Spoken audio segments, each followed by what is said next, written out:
அரசியல்வாதிகளில் பலவிதம் உண்டு. கட்சிக்காரர்களும் பலவிதம் உண்டு. சிலர் தவறு செய்கிறார்கள், குற்றம் புரிகிறார்கள். அதனால் அவர்கள் மீது ஒழுங்கு நடவடிக்கை எடுக்கப்பட்டு கட்சியை விட்டு நீக்கப்படுகிறார்கள். அப்படி நீக்கப்படும் போது ஒரு சிலர், சரி நாம் தவறு செய்துவிட்டோம், ஆகவே இது நமக்கு நியாயமாக கிடைக்க வேண்டிய தண்டனை தான், இனிமேல் நமக்கு அரசியல் வேண்டாம், இருப்பதை வைத்துக் கொண்டு அமைதியாக இருப்போம் என்று சிலர் முடிவெடுப்பார்கள். இன்னும் சிலர், சரி நம்மை இந்த கட்சியை விட்டு நீக்கிவிட்டார்கள், வேறு கட்சியில் போய் சேர்ந்து விடலாம், தொடர்ந்து அரசியல் நடத்தலாம் என்று முடிவெடுப்பார்கள். அதில் தவறேதும் இல்லை. வாழ்க்கை இருக்கின்ற வரை வாழ்ந்தாக வேண்டும்.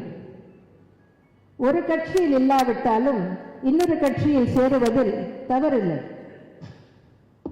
இந்த கட்சியில் இனிமேல் அவர்களுக்கு இடமில்லை என்று நீக்கிய பின்பு வேறு கட்சியில் அவர்கள் போய் சேருவது தவறு என்று சொல்ல முடியாது.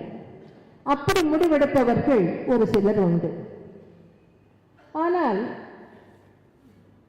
இன்னும் சிலர் இருக்கிறார்கள், தவறு செய்து துரோகம் புரிந்து கட்சியை விட்டு நீக்கப்பட்ட பின்பும் அந்த கட்சியை சார்ந்தவர்களை விடாப்பிடியாக தொடர்பு கொண்டு நாங்கள் மீண்டும் உள்ளே சென்று விடுவோம், நாங்கள் மீண்டும் செல்வாக்குடன் இருப்போம்,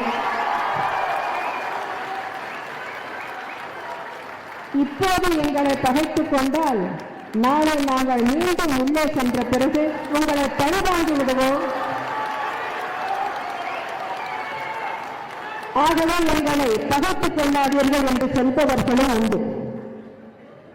அப்படி தலைமை மீதே சந்தேகம் வருகின்ற அளவுக்கு பேசுபவர்களுக்கு மன்னிப்பே கிடையாது.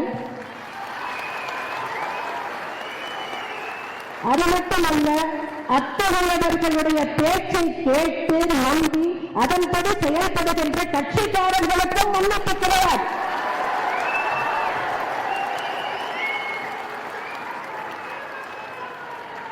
கழக உடன்பிறப்புகளே, நமது வெற்றியை நாளைய சரித்திரம் சொல்லும் என்றுரைத்து உங்கள் அனைவருக்கும் மீண்டும் ஒரு முறை என் இதயங்கனிந்த நன்றியை தெரிவித்து அனைவருக்கும் இனிய புத்தாண்டு நல்வாழ்த்துகளையும் பொங்கல் நல்வாழ்த்துகளையும் தெரிவித்து அண்ணா நாமம் வாழ்க, புரட்சி தலைவர் நாமம் வாழ்க என்று கூறி விடைபெறுகிறேன்.